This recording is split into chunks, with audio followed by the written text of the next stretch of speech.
I don't think I've ever felt as hurt after a test match before. After the All Blacks mana finally arose for the first time since a hiatus that began in 2016, the same old problems with the team that had me frustrated so much through the Foster era came to the forefront in a World Cup final. If anyone was going to capitalise off the chances to build pressure, it would be South Africa, our greatest ever rival. While I proclaimed the end of the empire earlier this year, that empire has ended on its own terms. The Erasmus Nienaber dynasty has not ended in defeat. The empire has won in a blaze of glory to dissolve itself as an empire that will be remembered as victorious. On the 28th of October 2023, South Africa became the first team in history to win a 4th Rugby World Cup. They have gone back to back,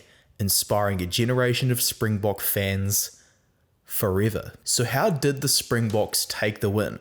Well guys, in today's video, we're going to find out. But before we find out how the Springboks won the 2023 Rugby World Cup final, I just want to introduce myself as Max. I'm the host over here at the Black Jersey, and I want to say a massive thank you to my patrons, and just remind everyone who's watching this video to subscribe to me and like this video if you enjoyed it when you comment your thoughts at the end as well. Righto guys, for one last time in the 2023 Rugby World Cup, let's get into this.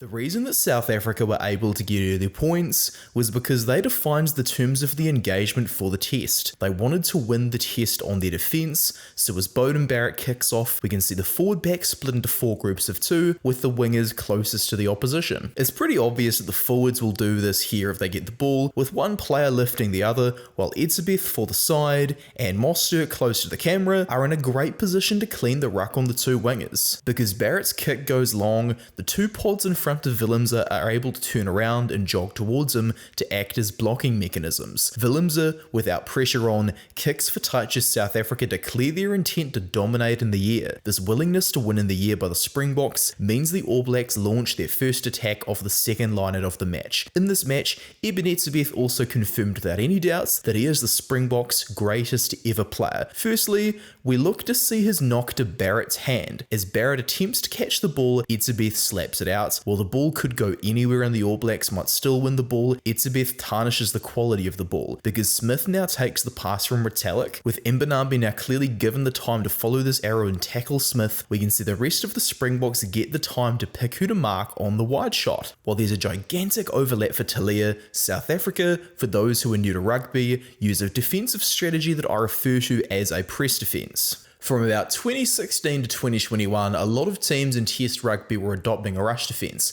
This was so they could gain significant line speed when the opposition was on the back foot and just push them backwards. The most effective variations I found were shaped very similarly to this English example from the 2019 Rugby World Cup final that we're going to look at now. As we can see, the players on the open side of the pitch are sprinting towards the All Blacks before Savia and Greed can even get into an attacking position. This group, who I will call Wave 1, are performing at a high intensity, while Wave 2 on the blind side are resting. They simply walk back to get on side as high intensity interval training is applied to a real life game scenario. South Africa, however, know that such a strategy is exhausting. Because of the many faults created in the team by rush defense, Jacques Nienaber has instead slowed the Springboks line speed ever so slightly so that the opposition can still come up from deep. Arendse can close the outside off by reaching Beauden Barrett before he wraps around to take the ball off this hands down the line axis. Now, because Arendse has got to mark Barrett with no ruck clearances available, the inside men, they are forced to take the ball in or delay the pass. This right here is why I refer to the Springboks defense pattern under Jacques Nienaber as a press defense, because simply put, the outside channels of the pitch get pressed towards first. Because the All Blacks brutally tore apart the press defence in Auckland earlier this year, when I was at the game live, they try to find a way to replicate this. Because Mo'unga is yet to pass the ball on 102 in the match, Arendse is forced to come in and mark Ioane. With Pollard looking to tackle Mo'unga, he'll need a quick ruck clearance from Creel and Dialende. The reason that Arendse can afford to drift in from the red cross, where any other winger should be right now, is because of the All Blacks' diamond shape attack not having a player in behind. If Mo'unga looks to pass out the back, then the ball will need regathering. Mo'unga, as we can see, therefore attempts to pass straight to Ioane, but doesn't manage to due to the pressure from South Africa. Taylor recovers the ball, but all of the All Blacks' momentum is lost. They run a few phases before the TMO brings us back to this.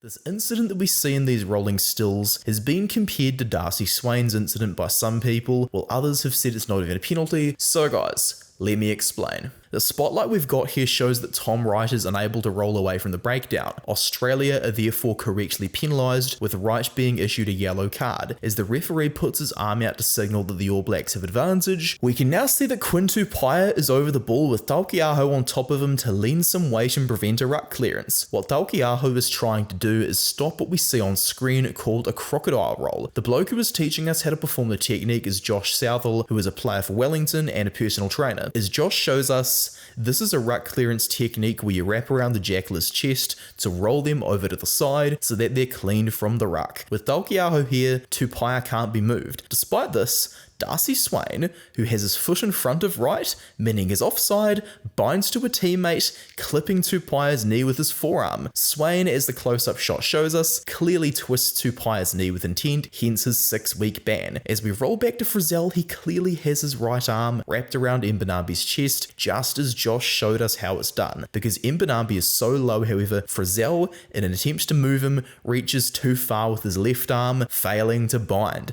Because Frizell has reached too far, his arm has risen up to Mbanambi's collarbone, which twists Mbanambi's centre of gravity to an unnatural position. This isn't a malicious clean out, it's simply just a case of technique gone wrong as we compare Josh's landing to Frizell's landing. Pollard takes the 3 to get the first points of the final, and since I'm always going to do my best to be impartial, let's now have a look at the Springboks attack.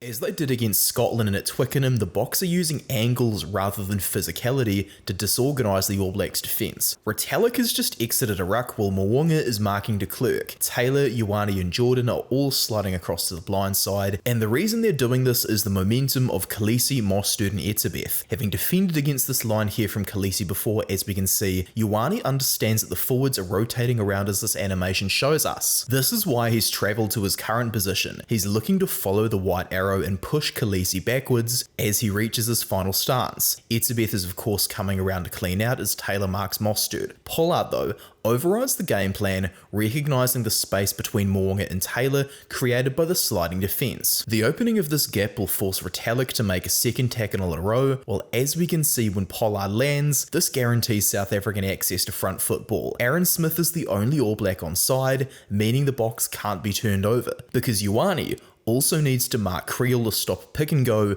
Jordan's momentum signals another slide to us, created by the All Blacks being down to 14. Although Kolbe's chance on the wing is shut down, with de Groot making a huge hit on Mulhuber afterwards, let's take a note of Faf de Klerk standing as Mulhuber lands before he goes to ground behind de Groot. There's clearly enough room for de Klerk to go around, but in one of his only decent plays of the game, he shows some very nice awareness to draw the penalty. As Frizell looks on, about to come back on, the All Blacks have now been put in a position where they're forced to chase the game now that they're back to 15 men.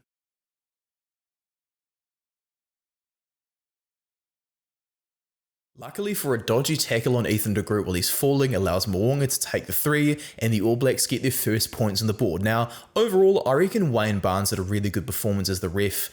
He's a very, very experienced official and had a great match, but it's really been disheartening to see a lot of the vile abuse that's been directed his way. He doesn't deserve the death threats. He doesn't deserve the abuse for just trying to do his job. It's not cool, man. And, well, the one thing I will say, however, that he did get wrong, this is penalising this particular turnover. Long story short, Lomax is tackling Vermeulen on 17:42 as Savia gives him a wee hand. His hands clearly bind to Vermeulen a few frames later before now, on 17:45, Savia is over the ball. Long story short, if you want to win a turnover right after your tackle, you must disengage from the player that you're tackling, then re-enter in order to wrap your biceps around the ball and win the jackal. Anyway guys, I don't have footage to show Savia managing to do that, but there is one thing I do have footage of, Sam Cane's red card. It's absolutely a red card. Since we're talking about the officials, we'll have a look at that one as well.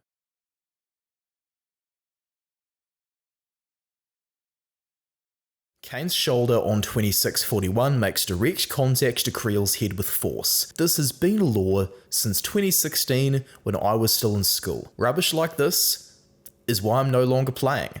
I'm stuck making videos about rugby because I've taken too many knocks to the head to continue playing. So Israel Dag, so Angus Tarval, so this person here in the comments section. Let's look at the laws so we can teach those new to the game why this is a red card. Has head contact occurred?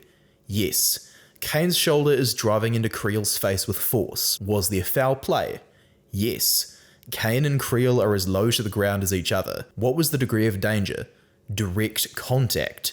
Is there any mitigation? No. Kane's knees, like Creel's, are bent. Kane then takes Creel down to ground as these stills show us, while the high danger clauses of the law remind us of the fact that Kane is doing this at a high speed and with dynamic movement, meaning this is a red card. Facts don't care about feelings. This close-up shot clearly demonstrates that Kane's shoulder is driven into Creel's face. It's a red card.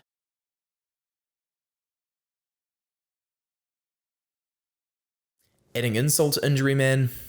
Handré Pollard's fourth penalty goal.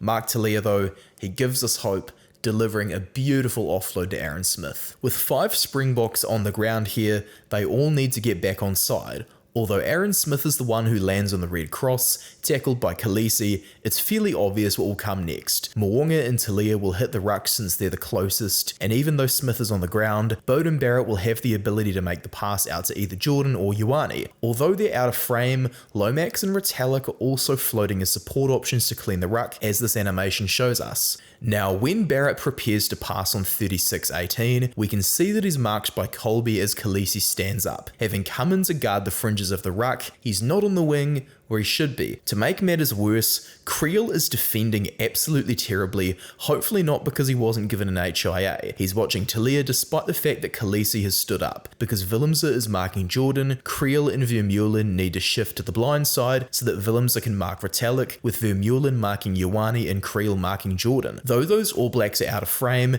the new white arrows show us these defensive lines they need to adjust to. Because of Creel and Vermeulen not shifting far enough, South Africa are screwed. And who recognises this? Eben Etzebeth. Because Etzebeth is guarding the fringe of the ruck on 36-12, his eyeline is following the black arrow out to the wing. Etzebeth ends up tackling Talia as the next freeze frame shows us, and now that we cut back to 36-14, we notice the fact that Etzebeth, having just tackled Talia, was on the red cross. If we superimpose a fake Etzebeth into this space and repeat the animation of the black arrow, we can see that Etzebeth, while tackling Talia, would have been aware of the danger out wide. So, just 4 seconds later, as Barrett is certain to send dangerous strike runners into space, he recognises his team's bad defence immediately and runs into Barrett's pass from offside. When the All Blacks regather the ball and the referee gives them advantage, there's now no structure on the open side, while South Africa have been able to line up tackles on the blind side. On 36-33, after a few phases, the All Blacks have indeed created some room, with Cheslin Kolbe as the only player in the spotlight. We can clearly see the animation of Ioane working around from the one wing to the other, but with Talia at the bottom of the ruck, he can't link up with anyone when he lands on the red cross to take the ball. It's all a foot race from here as Ioane takes the ball. While Kolbe famously saved this try against Ioane in 2018, when the Springboks beat the All Blacks in Wellington, Ioane these days is much bigger. Kolbe, however, brings him to touch to deny the try. Because of Etzebeth's genius offside play, Mo'unga is now attempting a goal for 3 points rather than converting a try to put 7 on the board.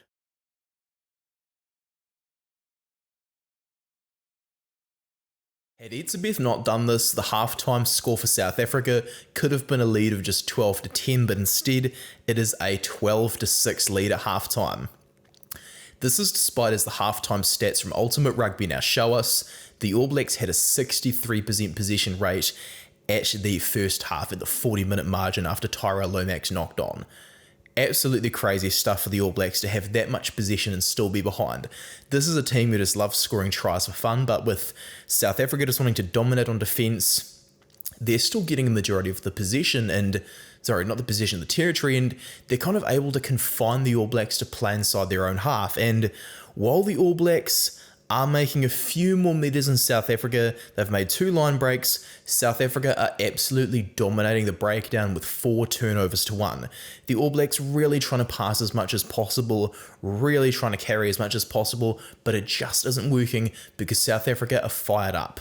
They are playing to save their country, and the All Blacks, while they're still playing to save their own country, they don't want to do it as hard. It's all being won on mentality this game, and though the All Blacks have made fewer tackles than South Africa, they also have a lower tackle percentage. So even though South Africa, by 40 minutes, have already made over 100 tackle attempts, they are sitting at 90%, absolutely phenomenal stuff. And their ruck success as well, they haven't lost a single breakdown. France and England really gave it to South Africa, the breakdown, but South Africa have not lost a single one of those. They've really just tightened things up, starting to bind to their carriers at pretty much every phase, and it's working. Meanwhile, they're really making a nuisance of themselves, just disrupting the All Blacks ruck pool at all costs pretty much. The line out, not a particularly strong suit for South Africa, but it's no wonder the All Blacks are losing when we see the penalty count. They've given away 4 penalties inside their own half,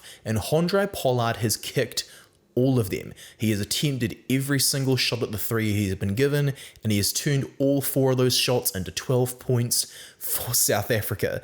The All Blacks have, of course, 7 penalties in total, with just 4 penalties for South Africa, so the team who was deserving to win absolutely deserves to be winning so far. Now guys, we're going to check out the second half, so we can really just get into the nitty gritty of who deserved to win this test.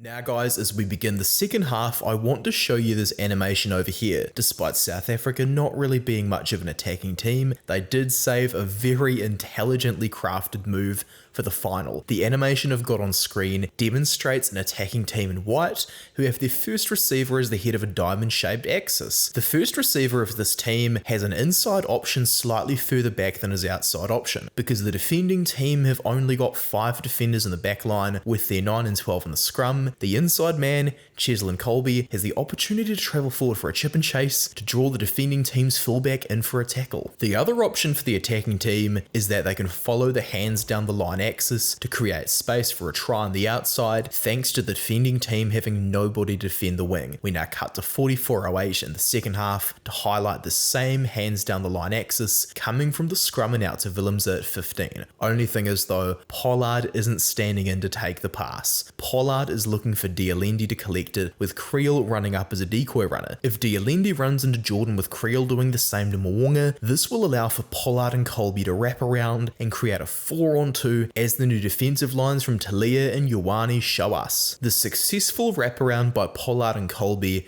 now leaves Arendse totally unmarked as Beauden Barrett leaves the backfield, with plenty of space in behind here for a kick to Arendse. Kolbe opts to give the ball to Willemse so that Barrett will need to remain facing Arendse, guaranteeing that Arendse can chase down the kick unopposed. Although Arendse doesn't gather the kick, the Boks have gathered a heck of a lot of territory to work with.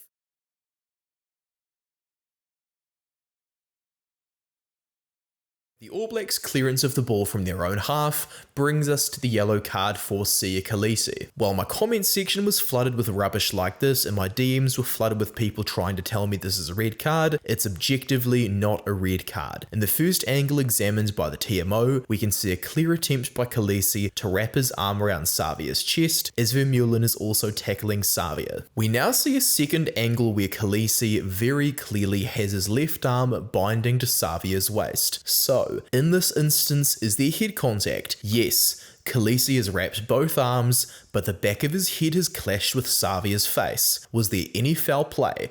Yes, of course. Kolisi is responsible for his tackle technique. So, what's the degree of danger? There definitely isn't as much danger as the Kane incident. As we can see, Kane's shoulder makes direct contact to Creel's head with force, so there's no mitigation. However, Savia is upright when Kolisi bends his waist to prepare for the tackle. Vermeulen's tackle on Savia lowers him from the red cross that will keep in frame To here, Vermeulen's tackle has altered Savia's height, while Kolisi's head is facing the ground and he's driving towards Savia's torso. As the World Rugby Lawbook shows us, mitigating factors for reducing a red card to a yellow card can include a late change in dynamics due to another player, Vermeulen, in the contact, while as these mitigating factors also list, Kolisi has made an effort to bind without time to adjust. Now, we'll put these cards side by side to compare this to Kane, who is driving directly into Creel's face with his shoulder. Kolisi is attempting to make a legal tackle. This is a completely different situation without similarity. I'm a rugby fan first and I'm a New Zealander second, and simply put, the laws of the game just don't care about how we feel about it. There's nothing wrong with the laws of rugby and the head contact. They are absolutely, when I read them, crystal clear, and I think that's pretty obvious to others who read the laws as well. Guys, I advise you to take just 5 minutes out of your day to read these laws, as it's really, really good for you to be informed in what's happening in the game, and it's only twice as long as this to brush your teeth. So yes, I would really recommend you guys taking a read into these things.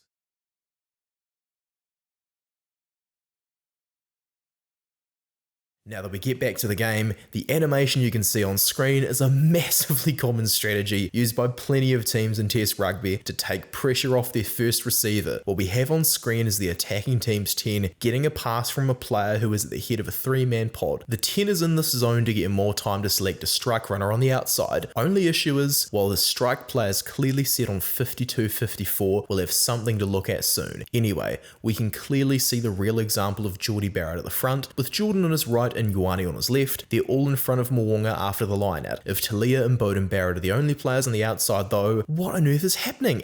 Easy. These 3 backs are taking this shape so that the forwards have extra time to get into the shape after the line out. A few phases on, we get 2 decoy runners in front of Mo'unga to make things a little bit more tricky for Arendse to make the tackle. Because Arendse has run past De Groot to land the tackle we're animating, Mo'unga gets access to the front foot ball before Arendse misses to create the 2-on-1 we see on 53-29. Because Willemse is a bit more fearful of what Talia will do with the ball, he takes it upon himself to follow the white arrow and trust Dialendi to catch Mo'unga. Mo'unga throws an epic dummy to go himself, and even though he's in position to score, he gives the ball to Aaron Smith, who doesn't score. Why doesn't Smith try get allowed? Let's look. It's disallowed because Etzebeth attempts to wrap his right arm around Retallick's arms as he tries to pass. Under the influence of Etzebeth's pressure, Retallick drops the ball and Savia knocks it on while attempting to recollect it. This just goes to show once again the genius of Eben Etzebeth. He knows he's probably going to concede the 3, but he would rather do this or have another line out happen than concede the 7. He's trying to retain a lead rather than allow the All Blacks back in the game, and he's like, you know what, even if they chip away at the scoreboard a little bit more, it's worth it not to concede the 7. Eben Etzebeth, man, just an absolute genius, being willing to cast those 3 points aside in order to stop the All Blacks getting 7.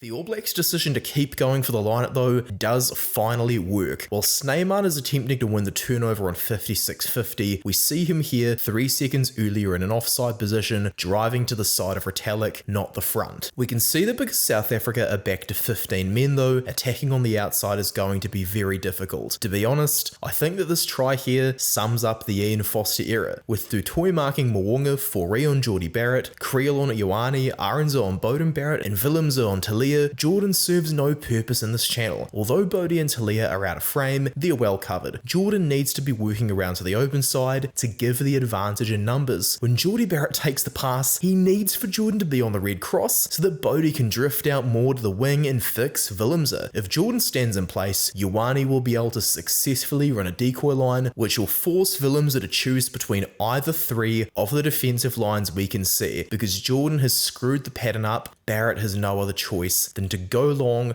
with Talia taking the pass. Very luckily though, Talia has beaten the most defenders at a World Cup since Jonah Lomu, so cuts back on the inside. His offload goes to ground with Bodie able to pick it up and score the try. The reason I say this epitomizes the Foster era is just, a bit of the lack of structure, just really mistiming that, but everything's still working out just because of the unbelievable natural talent in this All Blacks side. That's the crazy thing about being a Kiwi, playing for this. Even if there's not too much structure, Individual brilliance is always going to shine through no matter what.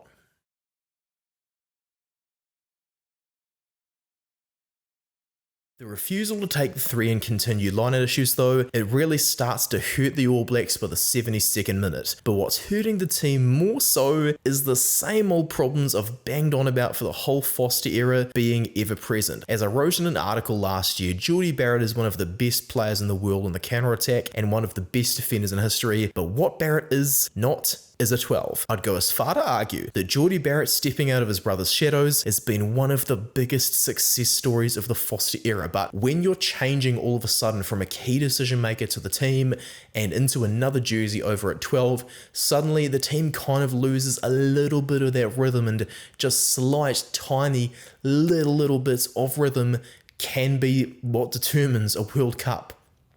Less than a second worth of timing can determine results like this. And so it's so unbelievably crucial to have absolute instincts of where you are on the pitch. Because Barrett is used to sending wingers into space from fullback on the counter-attack, he's built up a brilliant ability to fire the dummy. As we can see, Christie picks the ball up off a South African knock-on. This is how Barrett gets the ball on 71-56. Creel and LaRue, who I will credit for excellent defense, are totally switched on, following these arrows and ready to hackle as Ioane and Leonard Brown get ready to go. Now as we cut to 71-57, Barrett needs to get the ball wide now. Creel is still about 10 meters in front of Ioane, who absolutely has enough time to pass to Leonard Brown. Should Leonard Brown get the ball from the animation here, it's game over, because Creel will meet Ioane on the cross with LaRue, Dialendi and Snyman yet to reach Ioane's channel. Leonard Brown will be able to link up with Beauden to create a 2-on-1 against Kolbe, setting up the winning try, especially because of the fact that LaRue is tinted and not in the backfield. But because Leonard Brown finds his footing here, as the clock hits 72, just 2 seconds after Barrett dummies, Pollard and Dialendi have been able to come across the pitch and fill the void so that they can meet Leonard Brown here. Pollard now performs a try-saving tackle on 72-02 to confirm himself as South Africa's greatest ever 10, with Kolbe now able to commit to Barrett. Luckily, instead of going to Barrett, Kolbe deliberately knocks the ball down and gets a deserved yellow card for a very, very bad decision. Barrett goes on to smash Dialendi under advantage, but when we see a wide shot, South Africa's defence is now organised, able to shut out an attack that's still forming. A few more phases are taken, and I just want to commend Beauden for not passing to Jordie over here too. Jordie is marked without any ruck clearance options, and Du Toit over here, so this is the right call.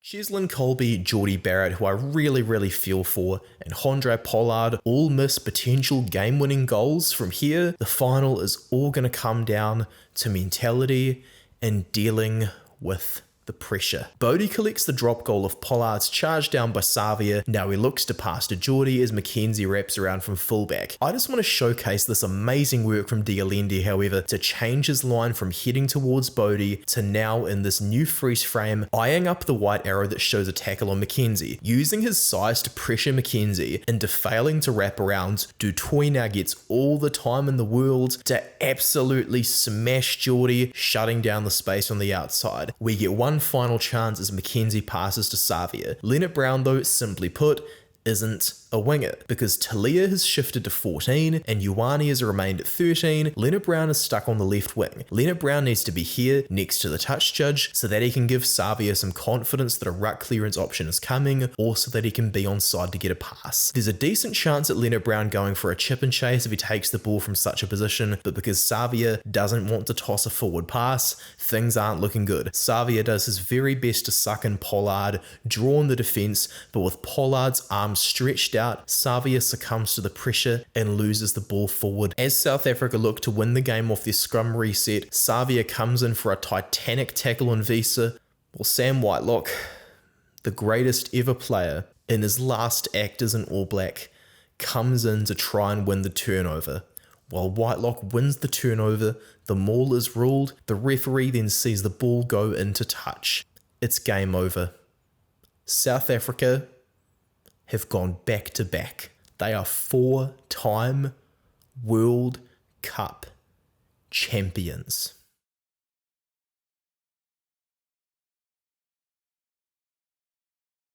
And the stats behind that performance Jeepers, I was nearly in tears saying Sam Whitelock's last act as an All Black. All Blacks 11, South Africa 12. This is the most pain I've ever felt after a test match. 60% possession, 53% territory, with 60% of that territory for the All Blacks coming in the second half. South Africa just absolutely monstering on defence. All these stats of possession and territory against them, they don't care. They are more than happy to play inside their own half. They are going to win on defence. As we can see, the All Blacks are really trying to play a lot more expansive rugby. In that second half, they ran far more metres, as we can see, with 37 defenders beaten as well. Mark Talia, man.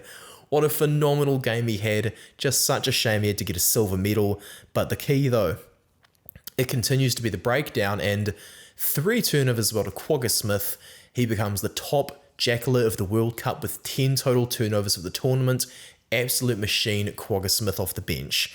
All these attack stats, the All Blacks are trying to pass it as much as possible, but simply put, trying to play Super Rugby in a World Cup final, just flinging the ball around, is not going to work. The South African tackle percentage, though, it definitely did go down in that second half, but even though the South African defence was getting a little bit worse, they'd attempted, 209 tackles. That was a key reason for the 7-1 split. It just still was able to hold the All Blacks out for those last few moments. They were handling the pressure absolutely beautifully, and the goal success, man, you can talk about the referee all you want, but the All Blacks did have the opportunities to right those wrongs, if you want to call them wrongs. Jordie Barrett and Richie Mo'unga, I feel gutted for them, man, missing those 2 goals that could have taken the lead. If South Africa lost due to Pollard and Kolbe missing goals, I'd have felt terrible for them as well, man. But the ruck success, South Africa, phenomenal at breakdown. 100% for the ruck success. Just beautiful stuff. Congratulations to them. That's not easy to do. And the All Blacks, whenever they lose test matches, ruck success tends to be lower than their opposition. So it's another parallel of the Foster era I've really noticed over and over and over. South Africa's lineout definitely did start to get a little bit worse in those final few moments, with Sam Whitelock doing really well off the bench. The scrum, they just lost 1 scrum though in that whole game, South Africa, and that was the second to last with Nepo Laulala and Tamaiti Williams. Laulala, even though he lost, will be very happy that was his last act as an All Black. And the key though, when we reach the discipline, South Africa having conceded fewer penalties than the All Blacks during, the end of the first half, they ended up finishing the game with 12 penalties compared to the All Blacks, who were, still on 7 penalties.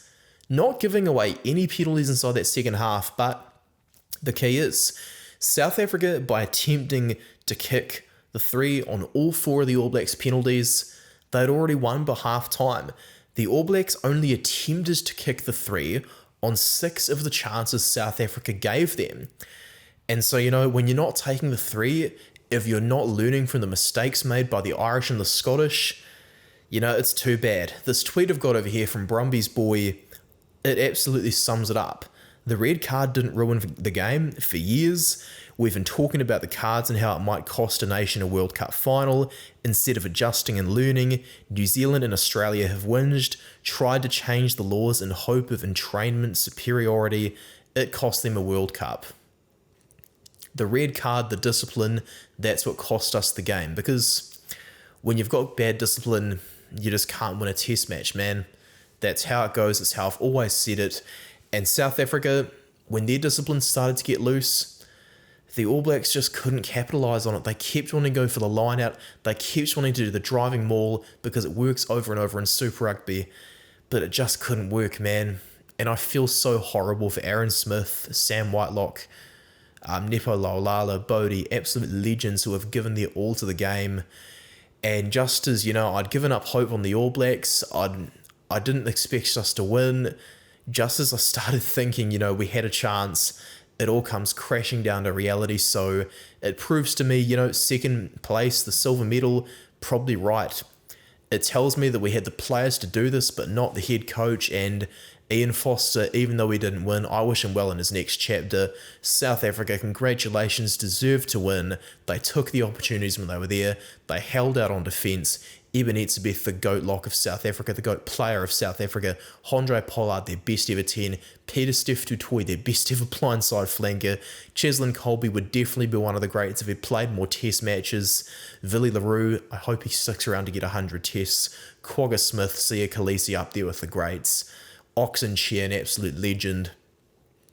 So many phenomenal players we'll never see again after this test.